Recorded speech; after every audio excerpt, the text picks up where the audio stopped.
Batman 56, Tom King writing, Tony S. Daniel on the art. And Joe's really funny about this, and I've said this before about the whole Nightwing thing, is that I don't blame Tom King. I think Tom King had a story he wanted to do in Batman, and I don't know if like editorial saw what he was doing and decided what to do with Nightwing based on what he was doing, or whatever. But the way Tom King's handling this, because there's nothing in this issue about Nightwing's condition or where it's going, and I don't necessarily think just because Batman, the book, brings it up at some point necessarily means that, again, it's a core part of Batman's book. At that point, it's just referencing it because that's what it is going forward in the other books. Mm. The way this issue handles it, though, it's just about Batman's anger in trying to hunt down KG Beast because of what's happened, because his son's been shot, essentially. And the way King's handling this part of it, I really like. Okay, I think it's all right. Because nothing about this is about the amnesia or any of that bullshit. It's just about, no, here's something bad happened last issue, and Batman's out for goddamn blood. As much as Batman is without going over his line, because he's Batman. Yeah. And what I liked about it is that it mirrors the structure of last issue, where it was like it's cutting between the two stories, KG Beast and Batman's side of stories. But of course, here the tone's completely different because of what's happened at the end of the last issue. Because last issue it was really jovial. It was like, oh, here's all these jokes about Condiment King, and here's all these jokes about this and that. Whereas this is a lot more serious. It's a lot more focused in the sense that Batman's, like I can say, out for blood. He's gunning for KG Beast. I get that. I like it a lot less specifically the structure. I don't really. I don't think I needed to see any of the KGB stuff. I think just being in Batman's head would have worked a lot better for me. Okay. Seeing KGB sit around with his dad, not really working for me. No, see, for me that worked in terms of building up to the final moment, because we find out that KG Beast has killed anyone who knows who he really is, who could find him. But the one person that we eventually get to that who would have been able to find him maybe is his father. So, and we find this out as he's talking to his father and he's learning these different things, and we get to the end of the book and he actually does kill his father, but the reason why he's came here at all is to wait for Batman.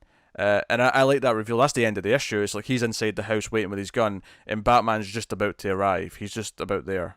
I get that, but for me, that final page, or maybe you need the touch before him pulling the trigger. They got then like the final page, you got him standing there over the dead body, pointing the gun at the door, and then Batman coming towards it. For me, that would have been enough. We hear his dad's the only one left who can who knows about him, and then you get there and it's like, oh, it's kind of too late. He's already dead, but he's in there. That would have worked for me. Sure. I mean, yeah, that would work. But I don't. It just felt like we spent too much time away from Batman and in his mindset for me. I mean, I could see that. For me though, it very much. As soon as you find out that the one person, because you kind of get it before the other character says it, but as you realise when we start talking about how KG Beast has covered his tracks, and then we hear that his father is the last one, there's a moment where you realise, okay, that's why he's there. And for me, that's why this whole thing works, why this structure works with him being with his father. It gives us a little bit of insight into KG Beast as a character, but for more so, it's the playing with the structure and how it reveals why he's there the whole time, and why he's on the run from Batman, but he's not scared of Batman. He's predicting his move. And it does a neat job of showing how Batman's determined, and part of that, of course, is the fact that he's going through the snowy weather to get to the house when, he's lost 3 bat planes trying to get there, as Alfred points out. Yeah. And he's strudging through the snow trying to get there. And KG Beast on the other side of the door. It kind of, I think, treating both Batman and KG Beast with the same amount of page time is how you make it feel like the fight is fair. Right, it's a subliminal thing almost. By giving both the same amount of time, that by the time we get to the end, it feels like it's like equal forces are about to collide, as opposed to. And I get the benefit of doing it the other way, where you're just sticking with Batman. It's the mystery of where he's went until the final couple pages. They're different tactics, but I don't necessarily think one is more valid than the other. King chose to go this way, and the way he's done it works, and he's used it to the effect that what I've been saying with the building up the equal sides, so that when we get that moment of realization, that's why he's there. Shit. And then he's there and he's waiting. Because I think there's also the trick where you think, okay, he's going to kill his father and just run, but he doesn't. He's waiting. Yeah, He fair knows enough. Batman's incoming. He's coming to the trap, if you will, if you can even call it that. Because I'm sure Batman's almost expecting him to just be there waiting for him because he's Batman. Yeah, He predicts these things. sure. But no. No, fair enough. I will say King does fall into one of the traps that is one of my most hated things in comics Go on. of not naming the characters when there's going to be a, I think it's a Bronze Tiger. Mm-hmm. We spend 3 pages in a full conversation with him, and not once does it say his name. If you don't know who he is, tough Yeah, shit. that's fair. That's a fair complaint. And I think it's particularly telling that I think it was the last issue of Brimstone. One of my punishment issues. I hate that book, but I praised that that it had the sense to okay early on first page it went, oh yeah, it dropped the character's name in conversation, and it was something, it was like the one proper praise I had to it, because it's something that I expect in a good book. And this here, I don't know, I really, it's something I do really hate when you do it, because it's fine for us. We go, sure, it's Bronze Tiger, but if this book, not even this issue, if this book of Batman is one of the first, you're one of the only comics you read, what are the odds that you know who he is? No, it's a fair complaint. Yeah, It's not like that. I mean, it's not a big deal in the grand sense of the issue, but no, it's something that I also complain about when it pops up. I don't like it it is, either. and it's something that I can excuse if it's not an important thing. But like I say, he's there for 3 pages. It's a big conversation in terms of Batman getting the information. It felt like a glaring omission to me, and it was something I wanted to mention. It's different with the KGB stuff though, because the entire point of that is that slowly over the course of the book you're slowly learning who this is, and like realize if you don't realize it right away, because I think there's maybe an assumption maybe that you probably just assume it's him at the start, but over the course of the issue there's the slow realization of who it is, because that's kind of the point. But Actually, I'm flicking through it. It tells you in the second part where he pops up. So oh, the does first time, yeah, the first time you just have him banging at the door, and the father, and he calls him by his name, right? But Yeah. not the Beast. So if you don't know who he is, fair enough. The second page it pops up, the middle panel, it says, "Oh, we called you the Beast." Yeah, but that's what I'm saying is that first time, that first page, the first introduction to him, he doesn't mention outright who he is, unless you know his real name, which, let's be honest, most of us don't.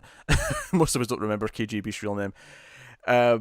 It's that element of mystery before we're going to reveal who it is. The problem with that we're talking about though with some comics is that they never tell you who any of the characters are, especially the side characters, the small characters that go like Bronze Tiger here, where they go for information, and they never mention it. And if it is a character you've not encountered before, or sometimes just a case you've not seen them in a long time, and maybe they don't have a distinguishing outfit or something like that, like there's not something that makes it really obvious who they are. Yeah. It can be an And issue. and this thing, like you say, that first page, it doesn't introduce you immediately to KGB. That's fine when it's a recurring thread over the book and it's building a mystery. I'm completely okay with that. It's this one with Bronze Tiger where he's there for 3 pages, he never shows up again in the book. That's it, and it never once tells you who he is. Yeah, That's kind of irritating. it's irritating. It's one of those things though where I wouldn't necessarily downgrade the book as a whole for it though. It's one of those things that I think is annoying that I think all writers should do. Yeah, But it ultimately doesn't affect the actual enjoyment of the story. that's fair. It just it took me out of it when I noticed. Especially it felt particularly jarring given that he went out of his way to do it with the next guy, Kanto. From the New God stuff, Yeah. which I would never have known his name. Like, I recognize him, but I couldn't have told you his name. So he went out of his way to say it. Yeah. I guess he And figures that less people will know who that is versus Bronze Tiger. right, and that's what annoys me is there's an inherent level of, oh, you should know this already, and I don't like that. Like I do know it, that's fine, but it feels insulting for the people who don't. It feels like they're missing out. It feels like you're kind of gating them out. Yeah. I'm not as upset by this by you, but Yeah, that's fair. like no, I agree in the general complaint, because I generally believe that they should always mention, even in just Yeah. a narration box, who's who. Yeah, if you But just want to pop up in a box and say this person, fine. but you went on a rant there for about five I did because minutes. I don't know if I've mentioned it on the show that much. And I've not had a big example of, oh, this is a prime point of a writer not doing it, because mostly people have been pretty good at doing it over the last couple of years. Hmm. Um. No, that issue was really good though. I thought, like I say, it mirrored. It feels like it's part of the same arc as last issue, even though the tone's completely different because it uses the same structure. Um, and I appreciated the symmetry with that. And I don't know if we get a third issue like that, or if it's just like a fight issue next time, Yeah. or whatever. But or Uh, where King's side of the whole Nightwing being shot story goes. Like, what is the purpose overall in Batman going forward, in the point going forward? I'm curious to see what that's that fair. is. Yeah. It's a gorgeous issue though, Oh yeah. especially the stuff at the end in the snow. Oh yeah, it's Um, beautiful. one of my favorite touches of the book is, again, it's actually a really small thing. It's in the lettering and the art.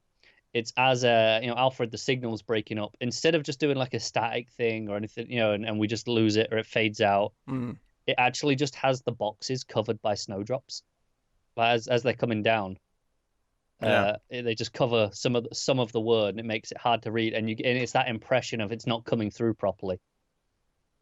yeah. It's a great little trick I've never seen done before. No, that's good. I mean, I'd probably say I like the last issue more as well because it warmed my heart just a bit more. But I saw that this one was very impressively done.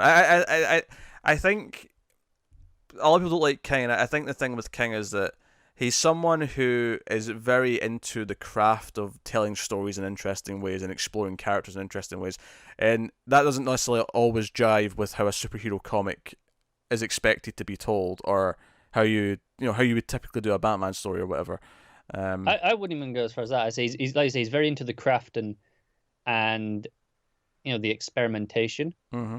I don't think that always works. It's not just about it's how a Batman story should be. I think it's sometimes he he puts the craft ahead of the story. Sure. Um, oh, for me in this case, this is an example where I don't think that's the No, that's fair enough. that's the although I've liked his run more than a lot of people, so I mean I don't think he's crossed that line that much. That's why for me this issue is an example of that, where I understand what he's doing with the dual thing with with the Beast and Batman. I Mm. get it, but it's not working for me. For me, it kind of lost some of the impact of the story. But it's not bad. I'm not saying that. Where's Matt? He split the tie. God damn it. Um. So yeah. So no, it's very good. I suppose we'll rate the book. We'll rate the book. We'll see where it's going next time. What are you giving it? I'll give it a 6.5. Um. Straight 8 for me. Straight 8.